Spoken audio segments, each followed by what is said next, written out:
प्राचीन काल की बात है। गौतम बुद्ध अपने शिष्यों के साथ गांव-गांव घूमा करते थे और लोगों को सही मार्ग दिखाया करते थे तथा धर्म की सही शिक्षा दिया करते थे।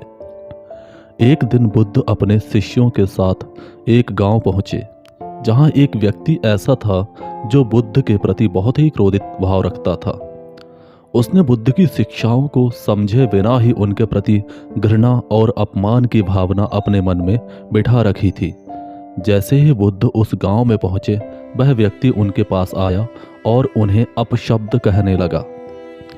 उसने बुद्ध को तरह तरह से अपमानित किया और उन्हें नीचा दिखाने की कोशिश की।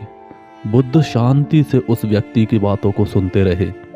उनके चेहरे पर ना तो कोई क्रोध था और ना ही कोई बेचैनी। उनके शिष्य यह सब देखकर आश्चर्यचकित थे कि गुरुजी को इतनी गंदी बातें सुनने के बाद भी कोई फर्क क्यों नहीं पड़ रहा है। जब उस व्यक्ति ने देखा कि उसकी अपमानजनक बातें भी बुद्ध को प्रभावित नहीं कर रही हैं, तो वह थक कर चुप हो गया। बुद्ध ने शांत स्वर में उससे पूछा, यदि कोई व्यक्ति किसी को कोई उपहार देना चाहे और वह व्यक्ति उस उपहार को लेने से मना कर दे, तो वह उपहार किसके पास रहेगा? वह व्यक्ति पहले तो थोड़ी देर सोच में पड़ गया। कुछ देर विचार करने के बाद बोला कि स्वाभाविक है कि वह उपहार देने वाले के पास ही रहेगा।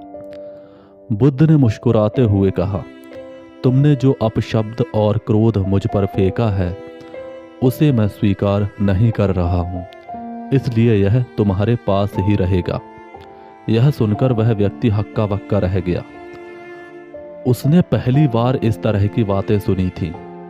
बुद्ध ने आगे कहा, क्रोध आग की तरह होता है। जो इस आग को पहले जलाता है, यह आग उसे ही सबसे पहले जलाती है। अगर तुम इस क्रोध को अपने मन से हटा दोगे, तो तुम्हारे जीवन में शांति आ जाएगी। वह व्यक्ति बुद्ध की यह बात सुनकर बहुत लज्जित हुआ और उनके चरणों में गिर पड़ा। उसने अपने गलत व्यवहार के लिए माफी मांगी और उनसे शिक्षा लेने की इच्छा व्यक्त की।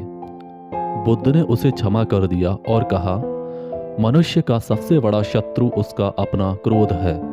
जो व्यक्ति अपने क्रोध को वश में कर लेता है, वही सच्चा विजेता है। यह कहानी हमें सिखाती है कि क्रोध न केवल हमारे मन की शांति को नष्ट करता है, बल्कि हमारे चारों ओर की दुनिया को भी प्रभावित करता है। ये कहानी कैसी लगी आपको? कमेंट करके जरूर बताओ।